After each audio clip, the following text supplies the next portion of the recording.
Hello friends, आपके अपने YouTube channel में आप सबका स्वागत है। हमारे इस YouTube चैनल में हम जो विद्युत सहायक जूनियर इंजीनियर इलेक्ट्रिकल की एग्जाम प्रिपरेशन के लिए MCQ लेक्चर सीरीज देख रहे थे, जिसमें हम GSECL का 2020 का जो पेपर था उसका सॉल्यूशन हम देख रहे थे। तो आज के इस वीडियो में GSECL जूनियर इंजीनियर इलेक्ट्रिकल की जो एग्जाम है 2020 की, उसके पेपर सॉल्यूशन का पार्ट 4 जो है उसके बारे में डिस्कस करेंगे। तो आइए फ्रेंड्स, वीडियो की शुरुआत करते हैं। सबसे पहले आपको यहाँ पे MCQ दिया गया है, how many flip flops are required to design a mod 10 counter. That means कि आपको यहाँ पे पूछा हुआ है कि आपको अगर मोड 10 काउंटर डिजाइन करना है तो उसके लिए कितने फ्लिप फ्लॉप रिक्वायर्ड रहेंगे। तो यहाँ पे हम पहले ऑप्शन देखते हैं। ऑप्शन ए हमारे पास है 2, option B 3, option C 5, option D 4।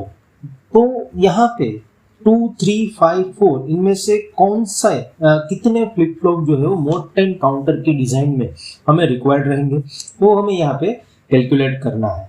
तो बेसिकली अगर हम यहाँ पे उसका एक बेसिक इक्वेशन है, तो बेसिक कैलकुलेशन, बेसिक थियरी हम देखें तो बेसिकली हम बोल सकते हैं कि अगर हमें काउंटर जो है वो n फ्लिप फ्लॉप से काउंटर डिजाइन करना है, दैट मीन्स कि फॉर यहाँ पे हम लिख सकते हैं फॉर काउंटर विथ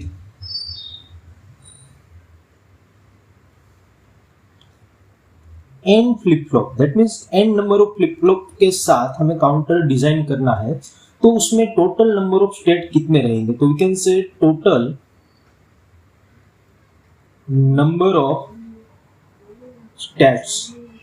तो टोटल नंबर ऑफ स्टेट्स अगर हम n फ्लिप फ्लॉप का यूज करते हैं तो टोटल नंबर ऑफ स्टेट जो काउंटर में रहेंगे वो रहेंगे 2n। दैट मीन्स कि 0 to 2n -1 जितने स्टेट जो है वो हमारे काउंटर में अवेलेबल रहेंगे। बेसिकली यहाँ पे to construct counter with any mod number the minimum number of flip flop required must satisfy the following condition. अगर हमें कोई भी काउंटर मोड नंबर हमें कोई भी मोड नंबर का काउंटर अगर हमें डिजाइन करना है तो नंबर ऑफ फ्लिप फ्लॉप कितने रिक्वायर्ड रहेंगे उसके लिए जो कंडीशन है, तो बेसिकली उस कंडीशन की हम बात करेंगे। तो यहाँ पे वो कंडीशन कौन सी है, तो यहाँ पे जो कंडीशन है वो कंडीशन इस तरह से है कि जो मॉड्यूल जो मोड हमारे पास रहेंगे, that means modules that is less than और इक्वल टू 2n। यहाँ पे 2n में जो n हमने स्पेसिफाई किया है वो n क्या है, तो हम यहाँ पे बोल सकते हैं कि जो 2n में जो n है that n is equal to number of flip flop. तो यहाँ पे हमें मोड 10 काउंटर डिजाइन करना है। तो फॉर मोड 10 काउंटर अगर हम यहाँ पे बात करें तो हमें जो MCQ दिया हुआ है वो फॉर मोड 10 काउंटर डिजाइन करना है, तो उसके लिए नंबर ऑफ फ्लिप फ्लॉप कितने रिक्वायर्ड रहेंगे। तो यहाँ पे हमें एक कंडीशन को देखना है that modules that is less than और इक्वल टू 2n, राइट। तो हमारे पास यहाँ मोड है 10, तो हम इस कंडीशन को कुछ इस तरह से भी लिख सकते हैं that 2n that is greater than और इक्वल टू, यहाँ पे रहेंगे मोड और मॉड्यूल्स। तो मोड हमारे पास है तो we can say 2n that is greater than और इक्वल टू 10। तो यहाँ पे हमें n की ऐसी वैल्यू फाइंड आउट करनी है कि जो ग्रेटर देन और इक्वल टू 10 हमें मिले। तो अगर हम यहाँ पे n इज इक्वल टू 1 लेंगे तो 2 मिलेगा, that is this condition is not satisfied. n is equal to 2 consider करेंगे तो यहाँ पे भी हमें 4 मिलेगा, तो भी ये कंडीशन सेटिस्फाई नहीं होगी। 3 कंसीडर करेंगे तो 8 मिलेगा, तो भी ये कंडीशन सेटिस्फाई नहीं होगी। बट अगर यहाँ पे हम n is equal to 4 consider करते हैं तो n इज इक्वल टू 4 के लिए 2 दैट इज 16। तो उस कंडीशन के लिए हमारी जो ये कंडीशन है 2n ग्रेटर देन और इक्वल टू 10 वो सेटिस्फाई होगी। तो यहाँ पे हम देख सकते हैं कि अगर हम n is equal to 4 consider करते हैं तो हमारी कंडीशन सेटिस्फाई हो रही है। दैट मीन्स कि मोड 10 काउंटर डिजाइन करने के लिए हमें number of flip flop required रहेंगे, वो कितने रहेंगे, 4 नंबर ऑफ फ्लिप फ्लॉप हमें रिक्वायर्ड रहेंगे। तो बेसिकली यहाँ पे हमारा जो ऑप्शन है, ऑप्शन में हम देख सकते हैं कि ऑप्शन डी जो हमारे पास है दैट इज इक्वल टू 4। तो इसके हिसाब से हमारा जो आंसर रहेगा दैट आंसर वो रहेगा हमारा D that is equal to 4। That means कि हमें मोड 10 काउंटर अगर डिजाइन करना है तो मोड 10 काउंटर को डिजाइन करने के लिए 4 flip flop, minimum 4 flip flop जो है वो हमें रिक्वायर्ड रहेंगे। तो यहाँ पे हमारा आंसर रहेगा ऑप्शन डी 4। नेक्स्ट एमसीक्यू देखते हैं, एमसीक्यू नंबर 2। एमसीक्यू नंबर 2 में आपको डीसी मोटर का एमसीक्यू पूछा हुआ है। तो यहाँ पे आपको पूछा हुआ है कि the gross mechanical power developed by DC motor is maximum when. तो यहाँ पे हमें कंडीशन डिराइव करनी है कि डीसी मोटर का जो ग्रॉस मैकेनिकल पावर है वो कब मैक्सिमम हमें डेवलप होता हुआ मिलेगा। तो उसके लिए कंडीशन क्या रहेगी वो हमें फाइंड आउट करना है। तो बेसिकली ऑप्शन पहले हम देखते हैं। ऑप्शन है हमारे पास है back EMF EB is equal to the applied voltage V. Option B back EMF is inversely proportional to the applied voltage. Option C, back EMF is equal to square of the applied voltage, and option D, back EMF is half the applied voltage। तो यहाँ पे हमारा जो condition है वो condition हमें क्या रहेगी कि जिससे हमारा मोटर का जो ग्रॉस मैकेनिकल पावर है वो हमें मैक्सिमम मिलेगा। तो उसके लिए भी हम पहले एक्सप्लेनेशन देखते हैं। तो बेसिकली हम सबको पता है कि अगर हम डीसी मोटर की यहाँ पे बात कर रहे हैं तो डीसी मोटर का जो वोल्टेज अप्लाइड वोल्टेज है उसका इक्वेशन क्या मिलेगा। तो for DC motor we can say V is equal to EB plus IR। ये हमारा बेसिक इक्वेशन रहेगा। इसको हम इक्वेशन नंबर 1 बोलते हैं, जहां पे हमें पता है कि यहाँ पे जो V है that is applied voltage, EB that is back EMF of the motor, I that is armature current and R जो है वो हमारा आर्मेचर रेजिस्टेंस रहेगा। अब हम इस इक्वेशन 1 को I से मल्टीप्लाई करते हैं। तो यहाँ पे अगर इक्वेशन 1 को we can say equation 1 multiplied by armature current I both side. तो हमारा जो इक्वेशन 1 है वो इस तरह से हमें मिलेगा, that is VI that is equal to EB into I plus I square R। तो ये हमारा इक्वेशन रहेगा। यहाँ पे हम देख सकते हैं कि यहाँ पे अब हमारा इक्वेशन है इन टर्म्स ऑफ पावर हमें मिलेगा। तो यहाँ पे जो VI है, तो VI क्या है, तो VI जो है वो बेसिकली इलेक्ट्रिकल पावर जो हम सप्लाई करते हैं आर्मेचर को वो हमें मिलेगा। EB इंटू I हमें क्या मिलेगा, तो EB इंटू I जो है वो आर्मेचर कितना पावर डेवलप कर रहा है और हम बोल सकते हैं कि आर्मेचर का आउटपुट क्या है वो हमें मिलेगा। और यहाँ पे जो I स्क्वायर R हमें मिल रहा है वो I स्क्वायर R हमारा कॉपर लॉस जो है वो रहेगा। यहाँ पे हमें एज पर जो ऑप्शन हमें दिए हुए उस हिसाब से हमें बैक ईएमएफ और टर्मिनल वोल्टेज के टर्म में कंडीशन डिराइव करनी है। तो इस इक्वेशन को अगर हम रीअरेंज करें तो इसको हम इस तरह से लिख सकते हैं, that is EB into I that is equal to VI minus I square R। तो इस तरह से हम इस इक्वेशन को लिख सकते हैं और इसको इन टर्म्स ऑफ पावर में लिखे तो EB into I that is we can say PM power developed in armature that is equal to VI minus I square R। अब हमें यहाँ पे मैक्सिमम पावर कितना डेवलप होगा वो हमें फाइंड आउट करना है। दैट इज कि हमें मैक्सिमम पावर जो डेवलप होगा उसकी कंडीशन यहाँ पे हमें फाइंड आउट करनी है। तो उसकी कंडीशन के लिए हमें जो इक्वेशन अब मिला है उस इक्वेशन में हम देखें तो यहाँ पे जो टर्मिनल वोल्टेज रहेंगे वो हमारे कांस्टेंट रहेंगे, आर्मेचर का रेजिस्टेंस भी हमारा कांस्टेंट रहेगा। तो यहाँ पे जो पावर डेवलप्ड होगा मोटर के द्वारा तो वो किस पे डिपेंड रहेगा, तो बेसिकली हम बोल सकते हैं कि वो जो है वो जो current I that is armature current I पे वो पावर डेवलप्ड होगा, उस पे वो डिपेंडेंट रहेगा बिकॉज वोल्टेज एंड रेजिस्टेंस जो है वो दोनों कांस्टेंट है। तो अगर हमें मैक्सिमम पावर की कंडीशन डिराइव करनी है तो we can say for maximum power, यहाँ पे हम बोल सकते हैं फॉर मैक्सिमम पावर PM। तो उसके लिए कंडीशन क्या रहेगी, तो यहाँ पे I पे डिपेंडेंट है तो हम लिख सकते हैं dPm divide by DI that is equal to 0।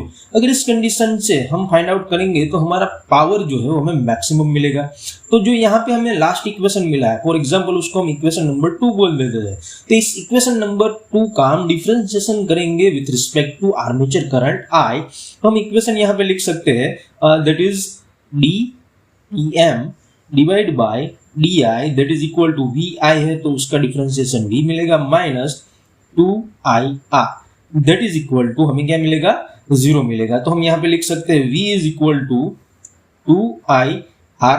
अब IR हमारे पास है तो यहाँ पे हम लिख सकते हैं IR is equal to v by 2। इसको हम इक्वेशन नंबर 3 बोल देते हैं, राइट। तो अब यहाँ पे हमारे पास 3 इक्वेशन है, equation number 1, equation number 2 and equation number 3। तो इस इक्वेशन नंबर 3 जो हमें मिला है उस इक्वेशन नंबर 3 में जो IR की वैल्यू है for maximum power that is v by 2, तो उसको हम इक्वेशन नंबर 1 में अगर पुट करें तो यहाँ पे हम बोल सकते हैं फ्रॉम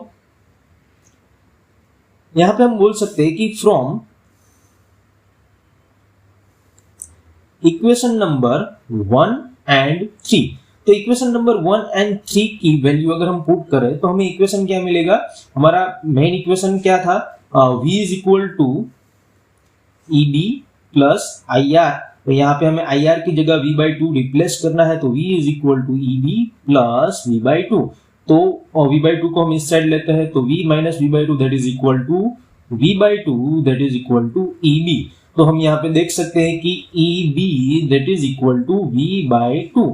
तो अगर हमारा मैक्सिमम पावर मोटर में हमें डेवलप करना है तो हमारा बैक ईएमएफ, मोटर का जो बैक ईएमएफ है वो टर्मिनल वोल्टेज से हाफ हमें लेना पड़ेगा या हाफ हमें मिलता है, तब हमारा पावर जो है मैक्सिमम डेवलप होगा। उस हिसाब से हम देखें तो यहाँ पे हमारा जो आंसर हमें मिलेगा दैट आंसर जो है वो हमारा ऑप्शन रहेगा EB that is equal to v by 2, वो हमारा करेक्ट आंसर हमें मिलेगा।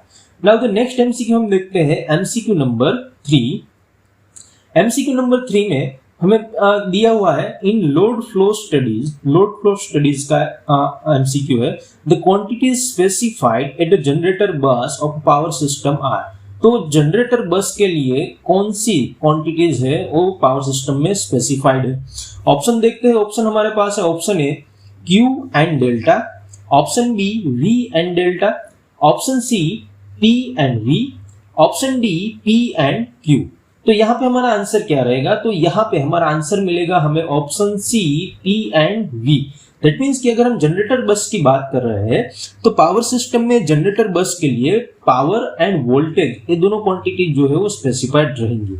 बट किस तरह से, तो उसकी एक बेसिक थियरी है, हम देखते हैं। तो यहाँ पे हम बोल सकते हैं कि बस, तो बस को हम क्या, बस को अगर हमें डिफाइन करना है तो किस तरह से डिफाइन कर सकते हैं।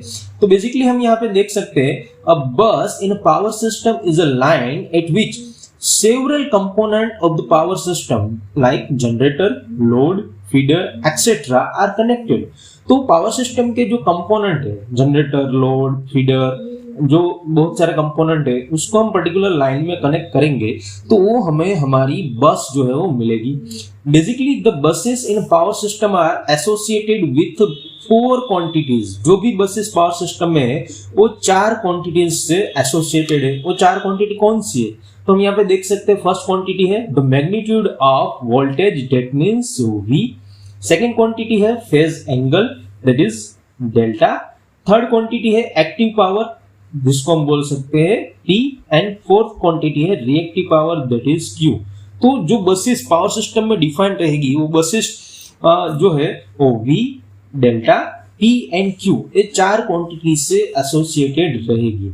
नाउ यहाँ पे जो लोड फ्लो स्टडीज की बात करें तो इसमें जो 4 हमारे पास वेरिएबल है उसमें से बेसिकली 2 वेरिएबल नॉन रहेंगे और 2 वेरिएबल को हमें फाइंड आउट करना है, डिटरमाइन करना है।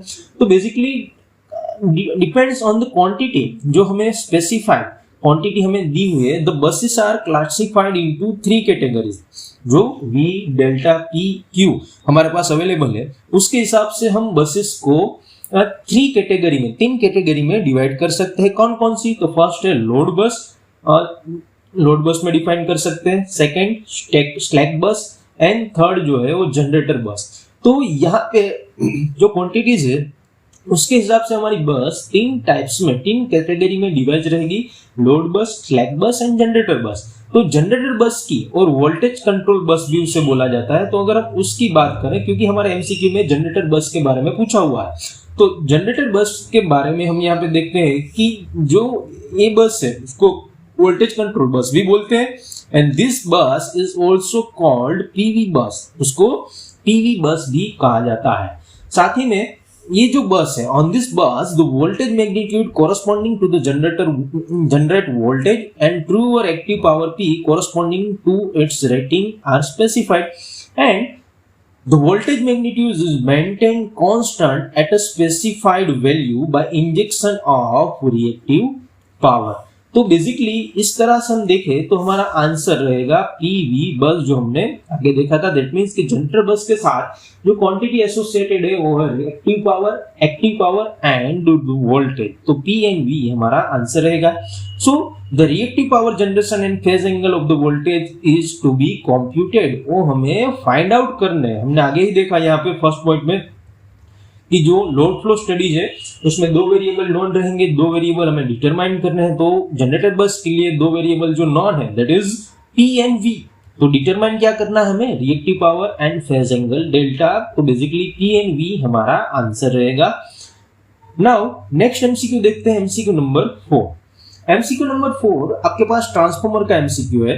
तो यहाँ पे आपको डेटा दिया हुआ है for a transformer if the full load copper losses are A, full load copper losses को ए से डिफाइन किया है, iron losses are B, iron losses को बी से डिफाइन किया है। The output KVA corresponding to the maximum efficiency is given by. आपको यहाँ पे full load copper loss A, iron loss B दिया हुआ है। तो जनरेटर ट्रांसफॉर्मर का जो आउटपुट केवीए है, तो मैक्सिमम एफिशिएंसी को अगर हम कंसीडर करेंगे तो उसके हिसाब से हमें क्या मैक्सिमम एफिशिएंसी मिलेगी for considering the full load and जो दोनों copper loss and iron loss दिए हुए हैं उसके अकॉर्डिंगली। तो ऑप्शन हम देखते हैं, ऑप्शन हमारे पास है option A full load into under root of B by A, option B full load into B by A, option C full load into A by B and option D full load into under root of A by B. तो इसमें से correct answer हमारा कौन सा रहेगा? तो basically इसके लिए हमारा करेक्ट आंसर रहेगा option A full load into under root of B by A. But ये हम किस तरह से बोल सकते हैं, तो उसका एक्सप्लेनेशन देखते हैं। तो बेसिकली हमें यहाँ पे क्या दिया हुआ है, तो हमें यहाँ पे कॉपर लॉस दिया हुआ है। फॉर एग्जांपल इसको हम इस तरह से कुछ स्पेसिफाई करें तो हमें दिया हुआ है WCU, दैट मींस की कॉपर लॉस, उसको ए से डिफाइन किया हुआ है। WI that is iron loss, उसको बी से डिफाइन किया हुआ है। तो मैक्सिमम एफिशिएंसी ट्रांसफॉर्मर में कब मिलेगी, तो for transformer maximum efficiency occurs at कब, तो we can say when copper loss WCU is equal to WI। जब कॉपर लॉस और आयरन लॉस दोनों सेम रहेंगे तब हमें ट्रांसफॉर्मर में मैक्सिमम एफिशिएंसी मिलेगी। तो अगर हमें इस मैक्सिमम एफिशिएंसी को जो लोड दिया हुआ है उसके हिसाब से, दैट मींस कि फुल लोड पे डिफाइन करना है, तो किस तरह से बोल सकते हैं, तो हम यहाँ पे लिख सकते हैं कि that load at maximum efficiency that is equal to full load multiply by under root of WI divided by WCU। तो इस इक्वेशन को हम अपने जो A और B वेरिएबल दिए हुए इसके हिसाब से लिखे तो we can say load at maximum efficiency that is equal to full load multiply by WI, वो हमारा B है और WCU हमारा A है। तो full load into under root of B by A, तो वो हमारा यहाँ पे करेक्ट आंसर हमें मिलेगा। So option A full load into under root of B by A हमारा करेक्ट आंसर रहेगा। Now the next MCQ number 5 आपको यहाँ पे दिया हुआ है। फॉर एमसीक्यू नंबर 5 बेसिकली हम देखें तो एमसीक्यू नंबर 5 में आपको डेटा दिया हुआ है an electron is travelling horizontally toward east. यहाँ पे आपको बोला हुआ है कि एक इलेक्ट्रॉन है वो हॉरिजॉन्टली टुवर्ड ईस्ट डायरेक्शन में ट्रैवल कर रहा है। अब magnetic field is vertically downward, magnetic field की डायरेक्शन आपको दी हुई है दैट इज वर्टिकली डाउनवर्ड। तो जो फोर्स एक्सिट होगा वो फोर्स इलेक्ट्रॉन के अलोंग में किस तरह से वो फोर्स हमें मिलेगा हमें फाइंड आउट करना है। तो बेसिकली यहाँ पे हम बोल सकते हैं कि वन काइंड ऑफ मोटर का जो बेसिक प्रिंसिपल है वो हम यहाँ पे अप्लाई कर सकते हैं। ऑप्शन देखते हैं, ऑप्शन ए हमारे पास है east, option B north, option C west, option D south. तो यहाँ पे हमारा करेक्ट आंसर हमें जो मिलेगा वो मिलेगा option D south. That means कि अगर हमारा इलेक्ट्रॉन हॉरिजॉन्टली ईस्ट डायरेक्शन में ट्रैवल करेगा और मैग्नेटिक फील्ड जो है वर्टिकली डाउनवर्ड डायरेक्शन में है, तो जो फोर्स एक्सर्ट होगा इलेक्ट्रॉन के ऊपर में वो फोर्स की डायरेक्शन रहेगी साउथ। दैट मीन्स कि ऑप्शन डी हमारा करेक्ट आंसर है। बट यहाँ पे जो फोर्स हम है वो किस तरह से फाइंड आउट कर सकते हैं? तो बेसिकली आपको यहाँ इलेक्ट्रॉन की ट्रैवलिंग डायरेक्शन दी हुई है, मैग्नेटिक फील्ड की डायरेक्शन दी हुई है, तो फोर्स आप बहुत ही इजीली जो फ्लेमिंग लेफ्ट हैंड रूल है उसका यूज करके फाइंड आउट कर सकते हैं। तो फ्लेमिंग लेफ्ट हैंड रूल का अगर हम यहाँ पे यूज करें और उसके हिसाब से हम उसको अप्लाई करें तो जो फोर्स हमें इलेक्ट्रॉन पे मिलेगा वो साउथ डायरेक्शन में हमें मिलेगा। दैट मीन्स यहाँ पे हमारा जो आंसर है इस कॉन्सेप्ट के हिसाब से हमारा आंसर जो रहेगा वो आंसर रहेगा option D south. Now next MCQ देखते हैं, एमसीक्यू नंबर 6। एमसीक्यू नंबर 6 में आपको बीजेटी का एमसीक्यू दिया हुआ है। उसमें आपको दिया हुआ है कि if alpha is the forward current gain and beta is the current gain, तो देन इन बीजेटी, तो बीजेटी के बारे में इन दोनों अल्फा एंड बीटा के अकॉर्डिंगली आपको क्वेश्चन पूछा हुआ है। तो फर्स्ट ऑफ ऑल यहाँ पे अल्फा और बीटा की रिलेशन क्या रहेगी वो हमें फाइंड आउट करना है। तो ऑप्शन देखते हैं। Option A alpha is equal to beta divide by beta minus 1। Option B, beta is equal to alpha divided by 1 minus alpha. Option C, alpha is equal to beta divided by 1 minus beta. And option D, beta is equal to alpha divided by 1 plus alpha. तो यहाँ पे हमारा correct answer क्या मिलेगा? तो उसके लिए हम देखते हैं। तो यहाँ पे आपको फॉरवर्ड करंट गेन अल्फा दिया हुआ है। तो अल्फा को अगर हमें डिफाइन करना है तो alpha we can say alpha is the ratio of collector to emitter current. तो we can say alpha is equal to IC by IE, right. And अगर हम बीटा जो करंट गेन है उसको डिफाइन करना है तो that is the ratio of collector to base current. So beta is equal to IC by IB for the case of BJT. और basically सारे ट्रांजिस्टर के केस में हम बोल सकते हैं कि जो एमीटर करंट है IE that is equal to collector current plus base current. तो IE is equal to IC plus IB। अब हम यहाँ पे दोनों को दैट मीन्स कि दोनों साइड में जो इक्वेशन हमारे पास है उस इक्वेशन की दोनों साइड में अगर उसको हम IC से डिवाइड करेंगे तो we can say by dividing both side by IC, collector current से डिवाइड करेंगे तो हमें नया इक्वेशन क्या मिलेगा? We can say IE divide by IC, यहाँ पे IC डिवाइड होंगे तो 1 plus IB divide by IC। तो इसको हम अगर in terms of alpha and beta के टर्म में लिखेंगे तो यहाँ पे IE divide by IC that means कि 1 अपॉन अल्फा में मिलेगा। So 1 upon alpha that is equal to 1 plus 1 upon beta. तो अगर हम 1 अपॉन बीटा की बात करें तो यहाँ पे हम फाइंड आउट कर सकते हैं 1 upon beta that is equal to 1 upon alpha minus 1। तो इसको हम सिंप्लीफाई करेंगे तो डायरेक्टली लिखते हैं 1 minus alpha divide by alpha. और अगर हम इस इक्वेशन को रीअरेंज करेंगे तो बीटा जो है वो बीटा हमें मिलेगा alpha divide by 1 minus alpha. तो यहाँ पे हमारा जो करंट गेन बीटा जो है इन टर्म्स ऑफ अल्फा हमें कुछ इस तरह से मिलेगा alpha divide by 1 minus alpha. तो हम ऑप्शन में देखते हैं तो यहाँ पे हमारे पास जो ऑप्शन है उसमें option B beta is equal to alpha divide by 1 minus alpha वो हमारा करेक्ट आंसर रहेगा। So option B beta is equal to alpha divide by 1 minus alpha that is the correct answer. Now next MCQ देखते हैं, MCQ number 7। MCQ number 7 में आपको बहुत ही simple question दिया हुआ है बेसिक इलेक्ट्रिकल इंजीनियरिंग का। दैट उसमें आपको दिया हुआ है कि the what resistance of 240 volt filament lamp is 800 ओम। तो 240 वोल्ट का फिलामेंट लैंप है, उसका वोल्ट रेजिस्टेंस जो है वो 800 ओम है। तो find the current taken by the lamp and power rating of the lamp. तो हमें यहाँ पे पावर रेटिंग लैंप का फाइंड आउट करना है और कितना करंट वो लेगा वो हमें फाइंड आउट करना है। तो बेसिकली ऑप्शन देखते हैं। ऑप्शन है हमारे पास है 0.1 ampere and 20 volt. Option B 0.2 ampere 64 volt. Option C 0.3 ampere 72 volt and option D 0.5 ampere and 95 watt.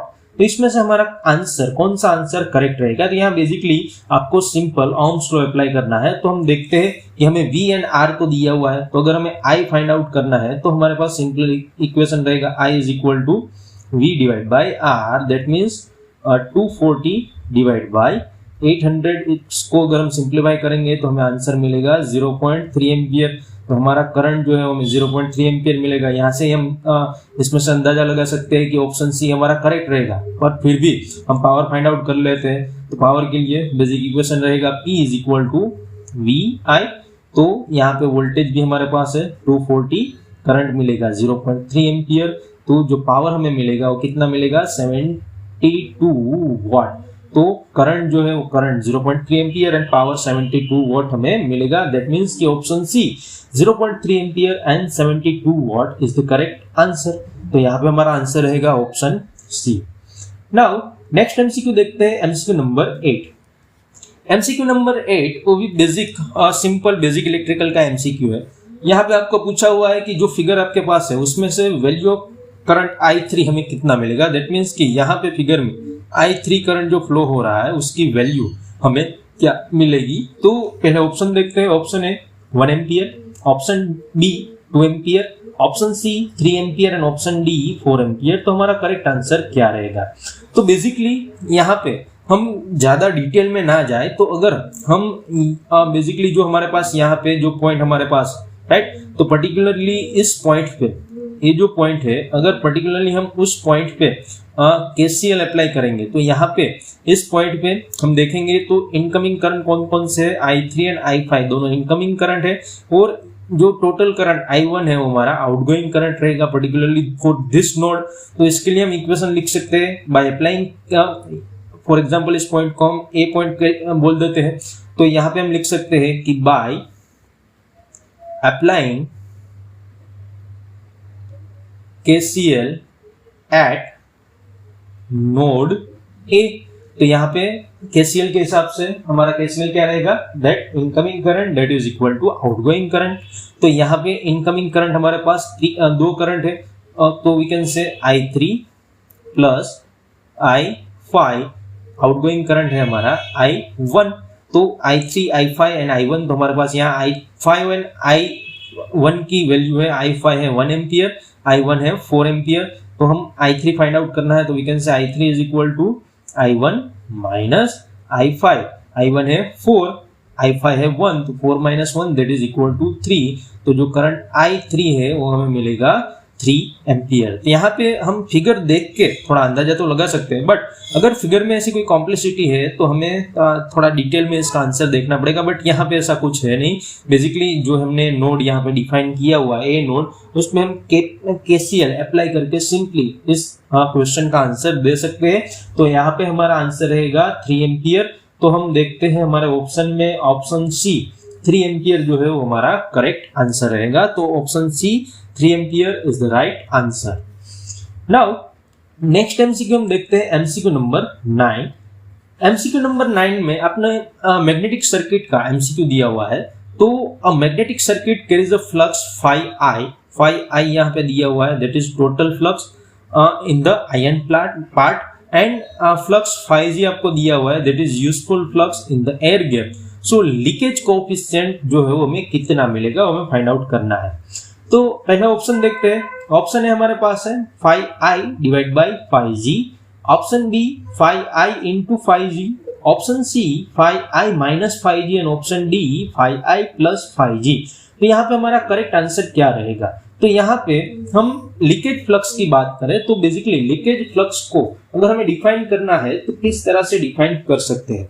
तो leakage flux is defined as the magnetic flux which does not follow the particularly intended path in magnetic circuit। जो magnetic circuit में जो particular path है उसको follow नहीं करता है, तो उस फ्लक्स को हम लीकेज फ्लक्स से डिफाइन कर सकते हैं। दैट मीन्स कि अगर हमारा टोटल फ्लक्स है तो टोटल फ्लक्स में थोड़ा यूजफुल फ्लक्स रहेगा और थोड़ा लीकेज फ्लक्स रहेगा। तो इन तीनों के बीच का रिलेशन क्या रहेगा? तो हम बेसिकली बोल सकते हैं कि जो टोटल फ्लक्स दैट इज हमारा यहाँ पे है phi I, यूजफुल फ्लक्स हमें phi g दिया हुआ है और लीकेज फ्लक्स को हम phi L से डिफाइन करेंगे। तो जो total flux phi I that is equal to useful flux plus leakage flux. इस इक्वेशन से हम इन तीनों के बीच का रिलेशन जो है वो फाइंड आउट कर सकते हैं। नाउ आपको यहाँ पे लीकेज कोएफिशिएंट फाइंड आउट करना है।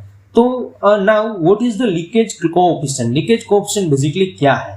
तो जो हम अगर यहाँ पे total flux and useful flux का रेशियो कंसीडर करेंगे तो वो हमें मिलेगा लीकेज कोएफिशिएंट, जिसको हम लैम्बडा से डिफाइन करेंगे। तो lambda that is the ratio of total flux, that means की total flux phi I and useful flux that is phi G। तो जो हमारा कोएफिशिएंट है लीकेज कोएफिशिएंट वो हमें मिलेगा phi I divide by phi G। तो हम ऑप्शन में देखें तो यहाँ पे हमारे पास ऑप्शन ए है phi I divide by phi G, that is our leakage coefficient and that is our correct answer. तो फ्रेंड्स यहाँ पे जो GSCCL का 2020 का जो पेपर था उसके सॉल्यूशन का पार्ट 4 जो है उसके बारे में हमने डिस्कस किया विथ डिटेल सॉल्यूशन। तो आपको अगर ये वीडियो पसंद आया हो तो वीडियो को लाइक जरूर से कीजिएगा, ज्यादा से ज्यादा इस वीडियो को आपके फ्रेंड्स के साथ शेयर कीजिए जिससे उन्हें भी इस पेपर के सॉल्यूशन के बारे में पता चले। और अगर आपके कोई डाउट हो, आपके कोई सजेशंस हो तो आप हमें कमेंट बॉक्स में लिख सकते हो। और साथ ही में हमारी जो यूट्यूब चैनल है उस यूट्यूब चैनल को भी आप सब्सक्राइब करना ना भूलें। और हमारी टेलीग्राम चैनल की भी लिंक नीचे डिस्क्रिप्शन में दी गई है, तो हमारी टेलीग्राम चैनल को भी ज्वाइन करना ना भूलेगी, जिससे आपको सारे न्यू जॉब अपडेट्स जो है वो भी रेगुलरली मिलते रहेंगे, साथ में सारे वीडियोस के अपडेट भी मिलेंगे। और ये जो एमसीक्यू रिलेटेड वीडियोस है उसकी पीडीएफ मटेरियल भी आपको हमारी टेलीग्राम चैनल में रेगुलरली मिलती रहेगी। तो उसके लिए हमारी टेलीग्राम चैनल को भी सब्सक्राइब करना ना भूलें।